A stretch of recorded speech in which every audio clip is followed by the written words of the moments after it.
Hey guys, welcome to another episode of the Spiritual Growth Sessions with me, Cody. Thanks so much for tuning in. So this week I want to talk about a few tools and a few things that I utilize every day, basically, to help my mood. Now, they're things that kind of help me get me out of times when I'm feeling down and times when I'm feeling frustrated or upset.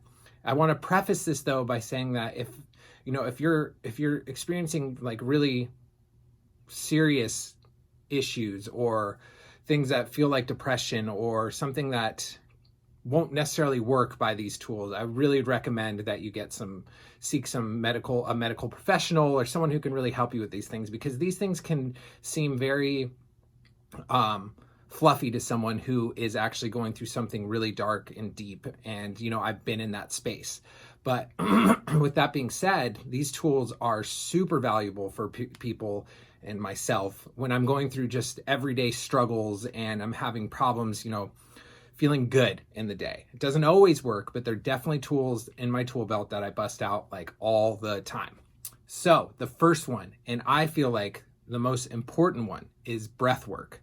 Now, I feel like the human race in general has forgotten how to breathe. And I've been doing a lot of reading about breath work and how it's changed over civilizations. And, now that we're the society of just these shallow breathers, like we don't necessarily breathe to regulate our body, which is one of the main purposes of breathing, is to, provide safety and an understanding of what's going on in your environment, is one of the reasons that we breathe. And so when we're not breathing correctly, we're keeping our body in a system that might not be accurate for how we're actually feeling. And we can also manipulate our body to believe it's in a different situation or at least a different feeling and bring calm to it. When you're going through something stressful. And so, some of the things that I do, there's a couple techniques that I've been using for the last 8 months. Some of them more than others, but the first one that I heard about was called the box breathing technique. And the box breathing technique is a 4x4x4 second breath. So what you do is you breathe in through your nose for 4 seconds, and then you breathe, and then you hold it for 4 seconds, and then you breathe through your mouth slowly for 4 seconds, and you repeat as needed.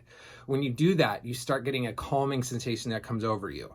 And if you focus on your breath and you start feeling it going in and out and the hold, it's a beautiful feeling. Another one that that I learned from this great guy named Vex King, who, if you've watched any of my videos or anything, you know exactly why I'm obsessed with that dude. He's amazing. One that he taught is the 4x3x7. So what you do with that is you breathe through your nose for 4 seconds. You have to make sure your mouth is shut. You hold for 3 seconds, and then you breathe out of your mouth in kind of a whooshing sound for 7 seconds. So it's a little bit different on the timing. What I would recommend is like maybe having a timer with you, or Vex King has a little video you can watch on his Facebook page that guides you where you can watch this breathing bubble so you can get the timing of it right. That one helps me so much.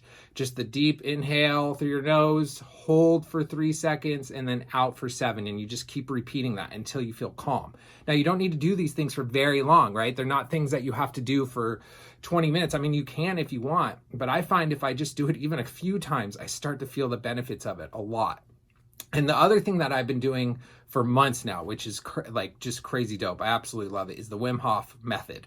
And a lot of you know about the Wim Hof method. If you don't know about the Wim Hof method, I suggest you look it up. There's an app called the Wim Hof method. He's this amazing dude. He's called the Iceman. Guy's done some crazy shit you wouldn't even think people could be able to do. And it's a method of breathing that he taught. Now, his is a little more extensive. I won't go into it in detail because it's a little more extensive and it does take a little more time. It's an actual method and a process that you do. And I do it every morning and I live by it. I do it sometimes multiple times during the day. It brings calmness, makes you feel good. There's so many studies behind his that show all the benefits from doing that. So that's something that's really, I highly recommend you look into. And then the next one that I want to talk about is one that you keep hearing about all the time too, which is meditation. Meditation is no joke, right? Like, it's beyond thinking of it as just some hokey, hippie spiritual thing. Like, there are just so many studies out now that talk about the benefits of meditation. Like, it is a natural state that your body craves, that it wants, that it flourishes in when you do it. And so people kind of trip out about meditation though, because, they just don't know where to begin. They hear so many different things. You're not sure how it's done. How do you do this? Blah, blah, blah. And I get that. I was one of those people. And so for me, what I did is I started, first I did a 30-day meditation challenge with this amazing woman named Christina Furia. She's from the Your New Frequency, and she kind of taught us how to do meditation. So I followed that for 30 days and I got a real foundation laid down. But you can do meditation in so many different ways. Like meditation, from what I've heard from a lot of people, is that it's this simple act of just you are considered, for a lot of people, to be in meditation if you're just following your breath. And your full attention is on your breath, breathing in and breathing out, and just focusing on that. And what I do is I do silent meditation. So what I do is I'll sit outside or I'll sit inside somewhere quiet. And what I'll do is I'll try to focus on my breath as much as possible. And sometimes I also like to pay attention to the sounds that are happening around me.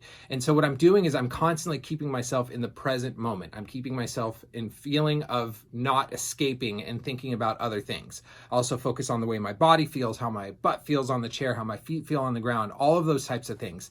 And what that does is it keeps you centered. But now, what people trip out about is there's no good or bad meditation, right? So what meditation, you just keep going, you keep trying, you keep practicing, you practice meditation.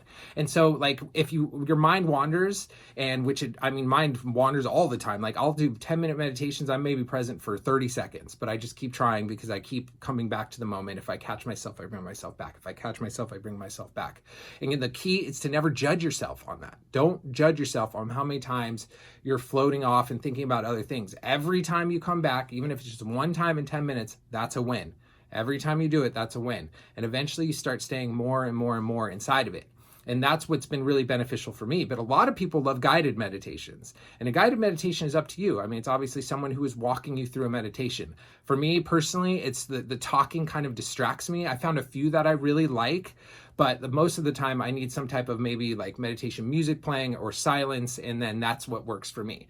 And then the other thing that helps me get out of funks, and this one's difficult too, is it can be difficult because when you're in a funk, you don't really have a lot to be grateful for, at least you feel like you don't, but a gratitude list, like something that you can do that will make you at least remember some of the things that you're grateful for. And now the thing about a gratitude list is you can write just a bunch of bullshit down, and you can just write down and not feel anything, right? But the purpose of a gratitude list and how it really starts affecting and changing your life in all avenues is when you start feeling the gratitude. So instead of saying I'm grateful for my wife, what I'll do is I will say I'm grateful for my wife because she's the most kind, caring, loving soul I've ever met. And I'll start thinking about her and thinking about the love she provides me and the love I have for her. And I get in that feeling, right? So then you're starting to feel the actual gratitude instead of just writing it down.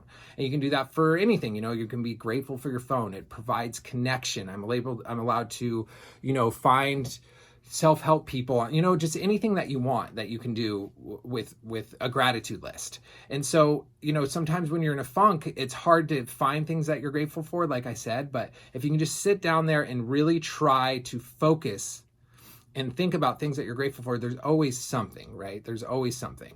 And then another one that is just it's absolute total must do is do some type of movement. Like I got to move. Like if I don't get some type of movement when I'm feeling depressed, if I don't shake it out, if I don't move around for 10 minutes, like for me, I do some type of exercise, 20 minutes every morning, helps me out so much. Like I do it first thing in the morning and that's what helps me. But you can do it anytime, obviously. It's exercise. And not everyone has the ability to exercise, right? There's people who have disabilities and those types of things where you can't just get up and move, but there are actions and things that you can do to get your body moving. So you're getting circulation going. So you're getting energy moving. So you're doing all of these different types of things to really, help you get that negative energy moving out of your body and just trying to find some type of outlet to let it out. Right. And for me, that is a huge one. And the last one that's really helpful is to listen to high vibrational music, or listen to something or watch something that's really inspirational, right? Like find something that gives you goosebumps when you listen to it. Like even when you're depressed, like it makes you feel good. And sometimes you just got to get up and move around. It's like same thing with that movement thing. It's like getting that circulation, getting that negative energy out of you so that you start feeling better. And like watch something inspirational. Like there's videos, so many videos, there's podcasts, there's books you can read. So it doesn't necessarily even have to be something that you watch. but something that inspires you, that gives your juices flowing, makes you feel like you have purpose, makes you feel like you can conquer the world, even if it's for a brief moment. Because you never know with any one of these things which ones will snap you out of your funk. And I'll be real with you, sometimes they don't snap you out of it at all. Like I've had days where I've tried these things and they haven't really helped. But I keep doing them because there are so many times when they do help. And there's so many valuable tools. Instead of being stuck in the funk and the way that you're feeling, you start counteracting it. You start taking action. You start doing things so that you're not in that place anymore. And once you start having those tools and you realize, shit, I don't always have to feel this way, then I'm going to be like, I'm going to do what I can to feel better. I'll give you an example. The other day I woke up and man, I woke up grumpy as hell. Like it was just a very rough morning. Things weren't going the way I wanted them to go. And I instantly went into this process like, this day's going to suck. Like, I'm not looking forward to this. I'm not like, this is just not going to work out for me.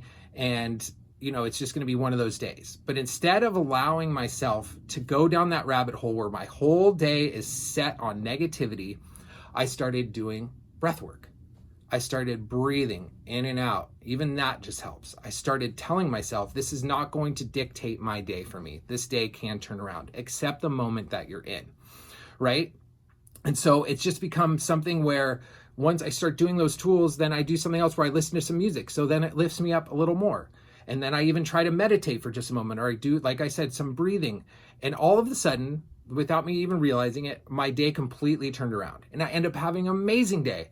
Other times I wouldn't have counteracted that at all. I wouldn't have done anything differently. So I would have been stuck in that all day. But now I have the tools to try to turn that around. And most of the time it works. So I hope you take a moment to try some of these tools. If you have any questions for me, ask me. I am not a professional. I am just someone who's been rocking these for the last 8 months and they have changed my life. There's many other ones as well. So seek out assistance, look for people, look for Wim Hof, Vex King, all of those people, Christina Furia, who can help you get even further. I hope you have a great week and I hope you utilize some of these tools to help you get you out of your funk. And yesterday was Mental Health Awareness Day, World Mental Health Awareness Day. So blessings to all the people struggling in the mental health world. I was definitely one of them, still have my issues as well. And I love you all. See you next week. Bye.